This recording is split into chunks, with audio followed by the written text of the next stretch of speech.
Smart chemistry academy या YouTube चॅनलवर आज आपण ॲडसॉर्प्शन अँड कोलाइड्स हा क्लास 11चा चॅप्टर बघणार आहोत. या चॅप्टरमध्ये आपण सर्वप्रथम ॲडसॉर्प्शन अँड ॲब्सॉर्प्शन हा कन्सेप्ट बघूया. तर चला सुरुवात करूया. तर ॲडसॉर्प्शन आणि ॲब्सॉर्प्शन हा कन्सेप्ट नीट जेई तसेच 12th बोर्डसाठी खूप महत्त्वाचा आहे. या चॅप्टरमध्ये सर्वात प्रथम किंवा या कन्सेप्टमध्ये आपण सगळ्यात प्रथम सॉर्प्शन म्हणजे काय समजून घेऊया. सॉर्प्शन कशाला म्हणायचं? जेव्हा एक पदार्थ दुसऱ्या पदार्थाकडे अट्रॅक्ट होतो तर त्याला आपण सॉर्प्शन म्हणतो. सॉर्प्शन बेसिकली दोन टर्मपासून तयार होते. सॉर्प्शन म्हणजे ॲब्सॉर्प्शन प्लस ॲडसॉर्प्शन. म्हणजे एक पदार्थ दुसऱ्या पदार्थात जाऊन बसला किंवा तो त्याच्यामध्ये गेला त्याला देखील आपण सॉर्प्शनच म्हणतो. सॉर्प्शनमध्ये दोन लहान टर्म येतात, ॲडसॉर्प्शन अँड ॲब्सॉर्प्शन. ते दोन्ही टर्म्सचं एकदा बघूया आपण. तर पहिली टर्म आहे याच्यामध्ये ॲब्सॉर्प्शन. ॲब्सॉर्प्शन कशाला म्हणायचं? जेव्हा एक पदार्थ दुसऱ्या पदार्थाच्या बॉडीच्यामध्ये एंटर करतो किंवा मध्ये जातो त्याला म्हणायचं ॲब्सॉर्प्शन. ॲब्सॉर्प्शनचं एक्झाम्पल बघायला गेलं तर आपण एखादं स्पंज घेतला आणि त्याच्यावर पाणी टाकलं तर पाण्याचे पार्टिकल स्पंजवर थांबत नाहीत, स्पंजच्या मध्ये जातात. मग त्याला आपण म्हणायचं ॲब्सॉर्प्शन झालं.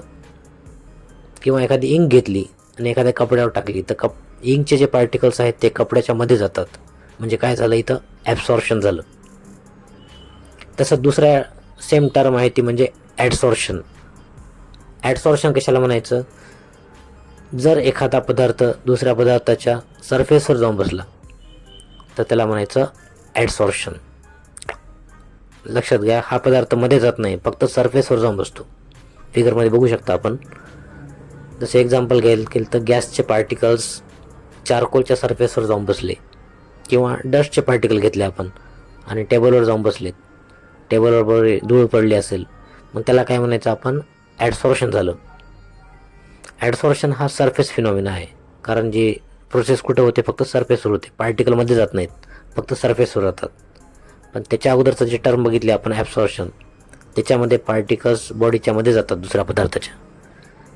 त्यामुळे त्या फिनॉमिनाला आपण काय म्हणतो? Bulk phenomena. सॉर्प्शनच्या अपोजिट जी टर्म आहे डिसॉर्प्शन, ती बघूया. डिसॉर्प्शन कशाला म्हणायचं? जर एखादा सबस्टन्स दुसऱ्या सबस्टन्सच्या सरफेसून निघून गेला किंवा बॉडीतून निघून गेला तर त्याला म्हणायचं डिसॉर्प्शन झालं. उदाहरणार्थ समजा धुळीचे पार्टिकल जे टेबलावर पडले होते ते निघून गेले किंवा कपडे आपण वाळवायला टाकलेत तर कपड्यामधलं पाणी उन्हामुळे निघून गेलं आणि त्याला म्हणायचं डिसॉर्प्शन झालं. इथं म्हणजे पार्टिकल्स एका दुसऱ्या सबस्टन्सवर निघून गेले. तर आपण ॲडसॉर्प्शन आपण बघितलं होतं आत्ताच. एक पदार्थ दुसऱ्या पदार्थाच्या सरफेसवर जाऊन बसतो. तर जे दोन पदार्थ असतात त्यांना नावं देखील आहेत. जो पदार्थ दुसऱ्या पदार्थाच्या सरफेसवर जाऊन बसतो त्याला म्हणतात ॲडझॉर्बेट, आणि ज्या पदार्थावर जाऊन बसला त्या पदार्थाला म्हणायचं ॲडझॉर्बंट. बघा फिगरमध्ये बघू शकतो. जसं की आता चारकोल घेतलं, चारकोलवर दुसरे गॅसचे पार्टिकल येऊन बसले, मग चारकोलला काय म्हणायचं? ॲडझॉर्बंट. आणि जे गॅसच्या पार्टिकलला काय म्हणायचं? ॲडझॉर्बेट. तसेच समजा धुळीचे पार्टिकल टेबलवर पडलेत किंवा चॉकचे पार्टिकल, तर जे धुळीचे पार्टिकल्स आहेत त्याला म्हणायचं ॲडझॉर्बेट आणि टेबलला वगैरे काय म्हणायचं आपण? ॲडझॉर्बंट. ठीक आहे. आता पुढे आपण बघूया ॲडसॉर्प्शनचे टाईप कोणते आहेत ते.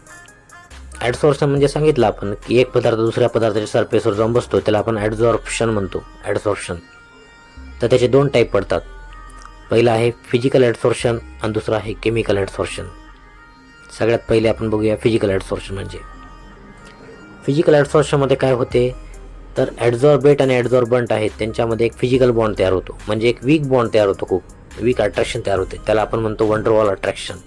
त्यामुळे ॲडसॉर्प्शनला आपण वंडरवॉल ॲडसॉर्प्शन देखील म्हणतात किंवा फिजिओसॉर्प्शन देखील म्हणतो आपण.